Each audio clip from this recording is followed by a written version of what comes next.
It is almost unheard of for a police chief to tell the public a decrease in crime reports may actually be a dangerous trend.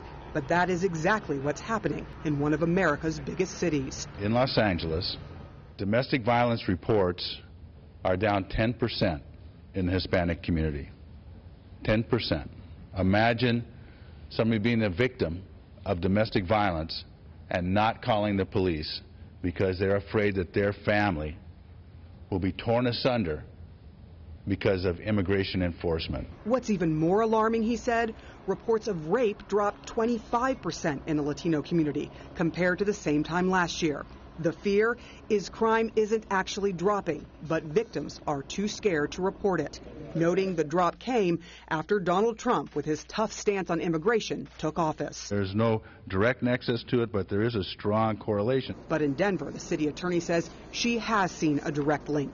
Heightened fears of deportation has so far scared away 4 domestic violence victims. All 4 were Latina, and all 4 contacted our office to let our office know they weren't willing to proceed with the case for fear of deportation. The women were not so much afraid to face their alleged attacker, but instead afraid of this. Are you here with immigration enforcement? Yes. ICE agents in plain clothes waiting right outside courtrooms to detain undocumented immigrants. This video, taken by a private law firm, shows their fears are not unfounded. Are you coming here to make an arrest? Yes. Local law enforcement worried about the potential impact of ICE's presence on witnesses and victims. We are worried that crime will go unpunished. And if crime is unpunished and there are no consequences, obviously crime can rise. According to ICE policy, courts are fair game. But ICE officials say detaining people at courthouses is often a last resort aimed at violent criminals. Still, their actions are having a chilling effect on victims, too. Where are you afraid to go now? Las Cortes. The courts. It frightens me to think that just by going there, immigration will get me.